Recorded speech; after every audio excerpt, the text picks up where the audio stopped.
Ready? Okay, so the first drill we're doing, a bit more advanced. It's definitely more of a fighting-based drill because you're deliberately seeking a ground fight, right? Which is definitely a big no-no in self-defense. So it starts with the partner's got a straight shot and an arcing shot. So I do a rear hand palm heel, pivoting around this hip, taking my weight forward. I then do a slapping palm heel, taking my weight across in the same direction as the pad. Once I've hit that second pad, I slide it in. So this is now his arm again. I do a gidambarai by sticking to it and slide it across his belly here.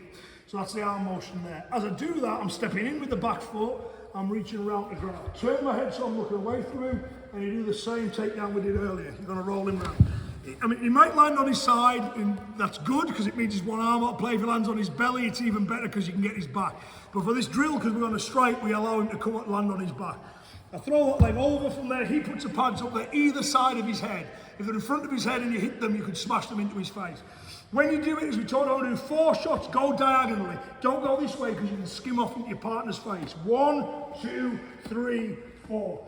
He then puts the pad up, so it's like he's trying to push me upwards to stop me getting my weight into my shots. Hand slides in through the gap, doesn't matter which, you can do it on both sides. I'm going to grab that, pull it towards my hip like a hikatei as I turn. The back of this calf is right against his belly, my thigh is right against his shoulders. He then holds the pad up at a slight angle again, well away from his face. 1, 2, 3, right? I then throw this leg over as if I'm going to try and do an arm lock, a jujigatami, right? But as I do it, he pushes my leg across and turns in. So I throw the leg over, I drop back as if I'm going to do it, he pushes it up and turns, so like I'm messing it up. Ideally, you want your legs hooked here so you've got some control. To make it easy for your pad holder, you drop it down so you can sit up.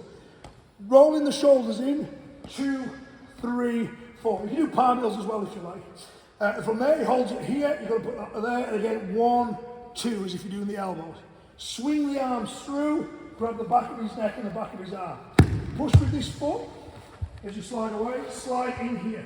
Sweep with this leg, do the scissor sweep to roll him up. He puts the pad, double bracing it here again, well away from his face. Impact number 1. Step to the side. He's going to turn it. You see how he's got the curved side forwards and down. Then finish off with a kick and then you back off. So that was drill number 1. You can take the pads off now, Charlie, if that's all right. Drill number 2, which is more self-defense based. So we show them the technique of the idea first. So the enemy's between your legs, he's leaning right on you. So you haven't got a lot of space, you can't move. So I knuckle into the cheek as we talked about, or even better, thumb into the eye, like that. For training, I'll touch his forehead for safety.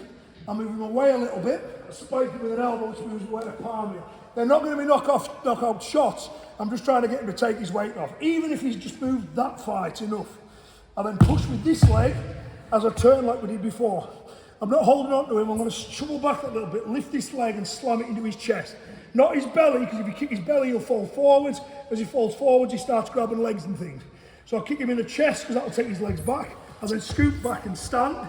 At this point, if he was to run back in towards me from there, I've always got 1, 2, 3. As he starts to fall, 4. And then I can escape, right? So just as a drill. If you do it on the pads, you can do it on your own. And it's always fun to work solo training drills. Pads really close to your head. Grab the pads, drive your thumb into it so you can actually practice the pressing action. Move the pad away a little bit, spike it with an elbow, move it away a bit more, spike it with a palm. Turn, so you see how my hips are moving away from him to give me room to get my kick in. Bang. Shuffle back, up onto the feet, grab him. 1, 2, 3. You feel him drop it. Your hand would be that way around in reality, and you would move it out of the way, obviously. For the sake of the pad drill on the 4th one, you can hold the hammer fist, and then you move away.